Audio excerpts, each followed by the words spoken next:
Chhattisgarhi video देखने के लिए हमारे चैनल को सब्सक्राइब करें और दबाएं इस बेल आइकन को ताकि हमारे वीडियो के नोटिफिकेशन आपके पास पहुंचे सबसे पहले।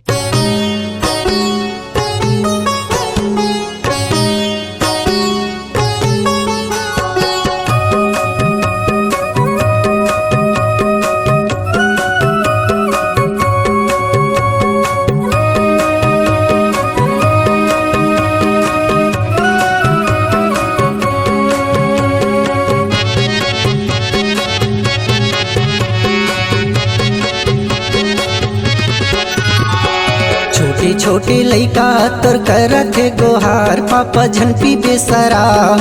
तही हमर देवता धामी करबे बेड़ा पार, तही हमर देवता धामी करबे बेड़ा पार। छोटे छोटे लइका तोरे करत है गोहार, पापा झनपी बेसराम।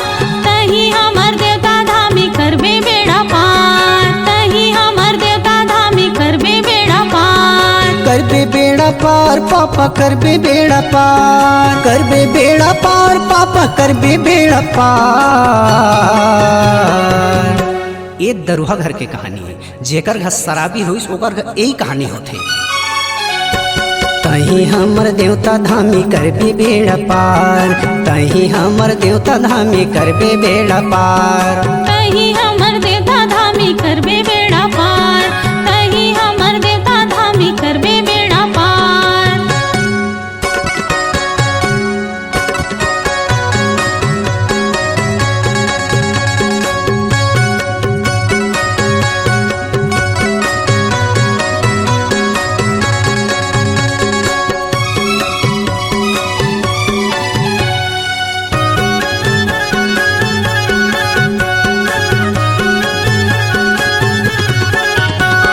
चार भाई बहनी हवन कोरा मतुरायन, देवी देवतल देखे नहीं तोरे दर्शन पाएन। देवी देवता देखे नहीं हम तोरे दर्शन पाएन।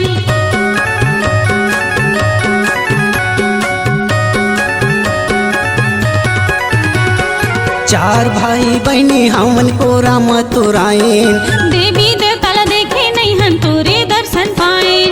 देवी देवता देखे नहीं हम तोरे दर्शन पाएन। बूटे का खवाई मतुर मुँह गे खराब, पापा झनपी बेसराम। तही हमर देवता धामी करबे बेड़ा पार, तही हमर देवता धामी करबे बेड़ा पार, तही हमर देवता धामी करबे बेड़ा पार।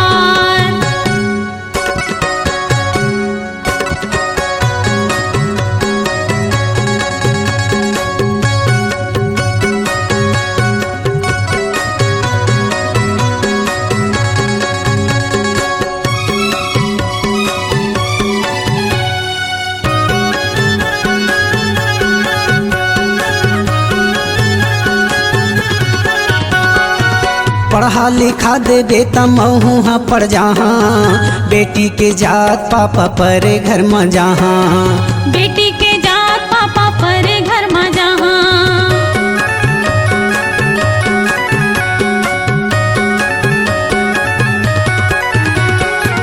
पढ़ा लिखा देबे त महुहा पड़ जहाँ, बेटी के जात पापा परे घर में जहाँ। बेटी के जात पापा परे घर में जहाँ। तय बढ़िया हवस त हवे परिवार, सुंदर हवे संसार। तही हमर देवता धामी करबे बेड़ा पार, तही हमर देवता धामी करबे बेड़ा पार, तही हमर देवता धामी करबे बेड़ा पार।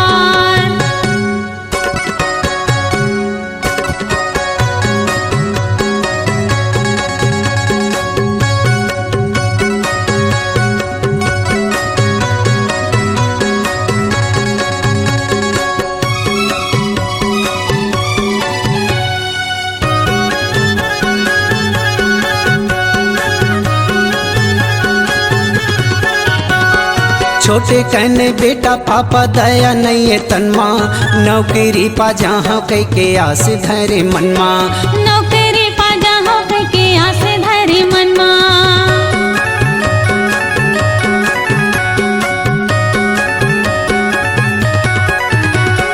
छोटे कहने बेटा पापा दया नहीं है तनमा, नौकरी पा जहाँ कई के आस धरे मनमा। नौकरी पा कौन का है हंसते परिवार, कैसे होही जीव उद्धार।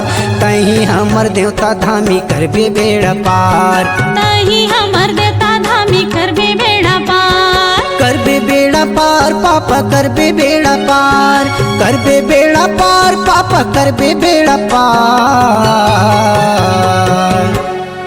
मोर नौजवान साथी, आज छोटे छोटे लड़का मन ला समझदारी आगे है। अब आप नौजवान मन ला समझना है और नशा से दूर रहना है, यही आप मन से मोर विनती है।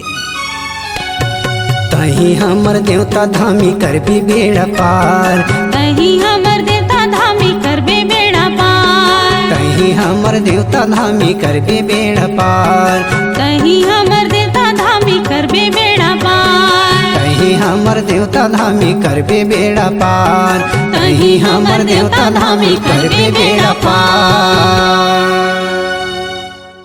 अगर आप अपनी आवाज को एक नया आयाम देना चाहते हैं तो चले आइए मल्टी ट्रैक डिजिटल रिकॉर्डिंग के लिए संपर्क करें HK म्यूजिक कंपनी, कोटा डबरी, चांपा, छत्तीसगढ़।